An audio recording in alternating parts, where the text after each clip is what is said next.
Hello friends, कैसे हैं आप सभी लोग। आई होप कि आप लोग अच्छे होंगे और प्रॉपर तरीके से अपनी तैयारी वगैरह और समाज में अच्छे से रह रहे होंगे। जैसा कि आज की वीडियो में हम बात करेंगे एसएसपी को दरखास्त कैसे लिखें, यानी पुलिस अधीक्षक को दरखास्त कैसे लिखें।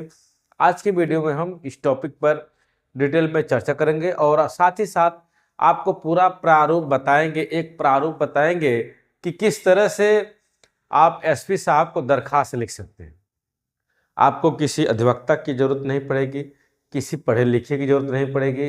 अगर आप लिखना पढ़ना जानते हैं तो किसी मुसीबत में आप डायरेक्ट जाकर एसपी साहब को अपने हाथ से दरखास्त लिखकर दे सकते हैं।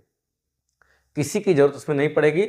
बहुत ही अच्छे से समझाऊंगा, तो कहीं मत जाइए, वीडियो के साथ बने रहिए। मैं बोर्ड पे माध्यम से पूरा आपको डिटेल में समझाने का प्रयास करूंगा। तो आज का जो टॉपिक है, पुलिस अधीक्षक को प्रार्थना पत्र कैसे लिखें।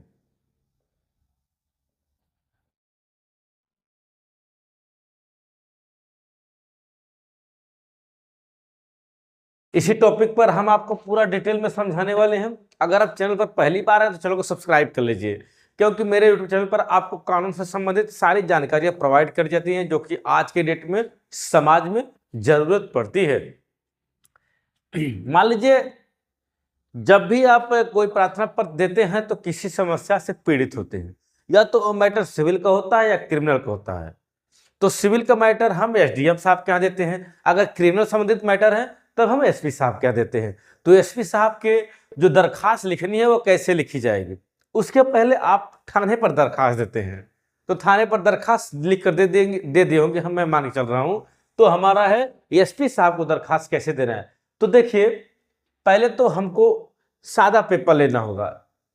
एक सादा पेपर जो होता है, पेपर लेना है और पेपर पे यहां पर लिखना है। मान लीजिए कि यहां से, ठीक, यहां से ये हमारा पेपर है, हम इसको मान के चलते हैं कि हमारा पेपर है।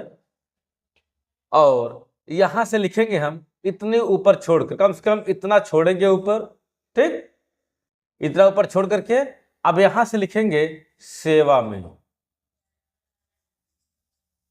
कामा लगाएंगे, सेवा में कामा लगाकर अब यहां से लिखेंगे इसी के नीचे, यहां से ये एक लाइन के नीचे से श्रीमान पुलिस अधीक्षक, या फिर लिख सकते हैं सेवा में श्रीमान कप्तान साहब, या फिर आप डायरेक्ट कप्तान साहब भी लिख सकते हैं, कप्तान साहब, या आप लिख सकते हैं एसएसपी साहब। कुछ भी एक टाइटल लिखेंगे इसमें से, सेवा में श्रीमान पुलिस अधीक्षक, या फिर सेवा में श्रीमान कप्तान साहब, या फिर श्रीमान एसएसपी साहब। अब इसके बाद यहां पर आप जिस जिले से बिलोंग करते हैं उस जिले का नाम लिखेंगे। आप किसी भी जिले से बिलोंग करते हो, आजमगढ़, मऊ, बलिया, फलाना, ढिमका, ईटीसी, किसी भी राज्य से, किसी भी जिले से, तो वहां पर आप उस जिले का नाम लिख देंगे। तो मैं लिख देता हूं मऊ, ठीक। तो सेवा में श्रीमान पुलिस अधीक्षक मऊ, इनको हटा देंगे, सिर्फ मऊ। अंडरस्टैंड।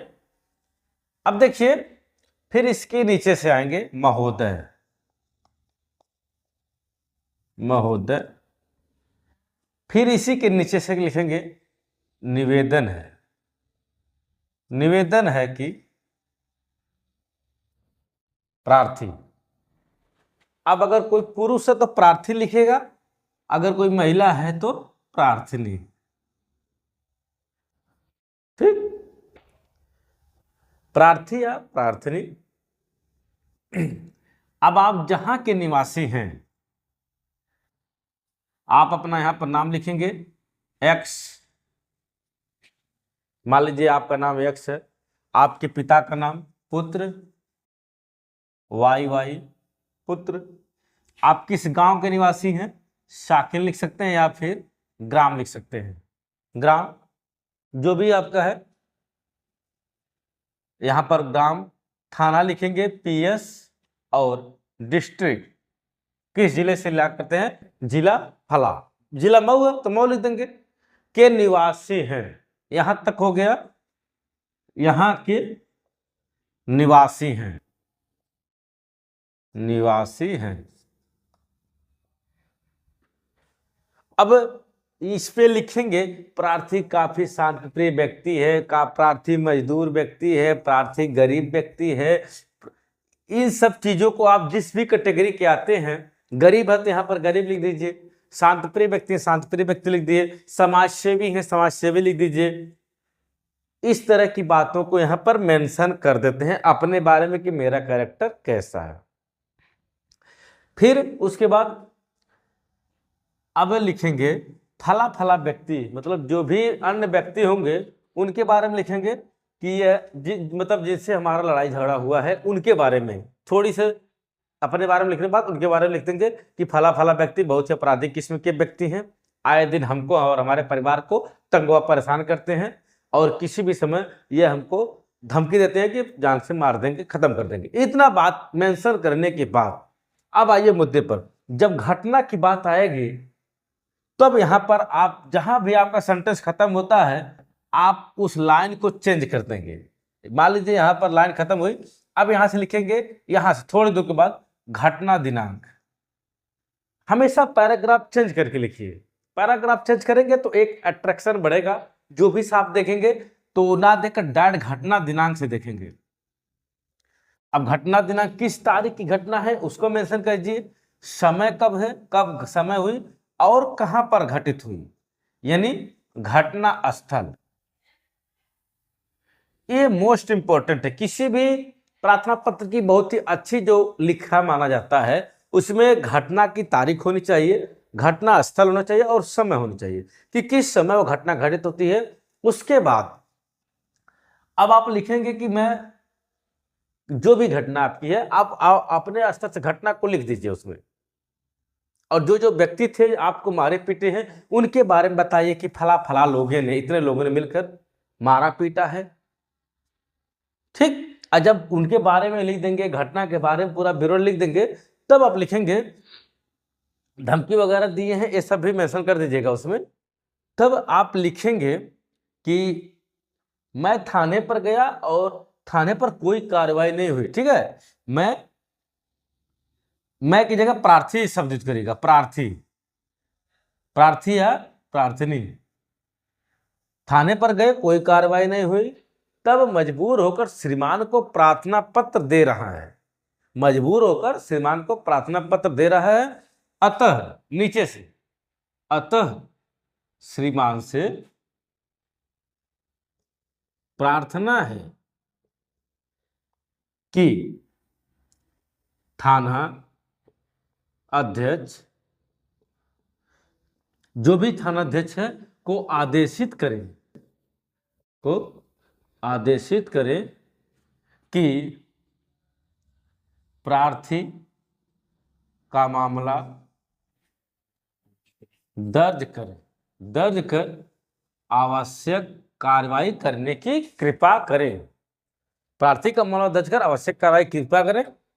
यहां पर लिखेंगे कोने में प्रार्थी अपना पूरा एड्रेस देंगे, यहां पर मोबाइल नंबर भी मेंशन कर देंगे। ठीक, अब यहां पर लिखेंगे दिनांक, यहां पर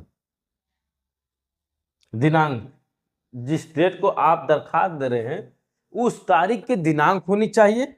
यहाँ की दिनांक जिस डेट को दे रहे हैं उसकी दिनांक होनी चाहिए, और यहाँ पर जो दिनांक बताया हूँ घटना दिनांक, जिस दिन घटना घटित हुई है उस तारीख का, उस दिनांक का घटना होना चाहिए। बस बाकायदे तैयार हो गया आपका दरखास्त। इसको टाइप करना चाहते हैं टाइप करा लीजिए, नहीं तो अपने हाथ से लिख लीजिए। अगर आप गरीब है, पैसे नहीं है तो कोई बात नहीं, अपने हाथ से टाइप करके आप प्रार्थना पत्र ले जा करके दे दीजिए। बहुत ही अट्रैक्टिव तरीके से मैं बताया हूं आपको, तो आशा करते हैं कि आप अपने हिसाब से दरखास्त लिख सकते हैं। एक प्रारूप बता दिया कि किस तरह से दरखास्त लिखी जाती है, बहुत ही सिंपल तरीका है। आई होप कि आपको समझ में आ गया होगा। ऐसी वीडियो देखने के लिए आप चैनल को सब्सक्राइब जरूर करके जाएं। अगर वीडियो पसंद आए तो लाइक करें, और कुछ भी कमेंट करना है, आपको कुछ जानना है तो उसके बारे में कमेंट करें, मैं आपको वीडियो प्रोवाइड कर दूंगा। चलिए दोस्तों, मिलेंगे किसी नेक्स्ट वीडियो में। तो ले नमस्कार, जय हिंद।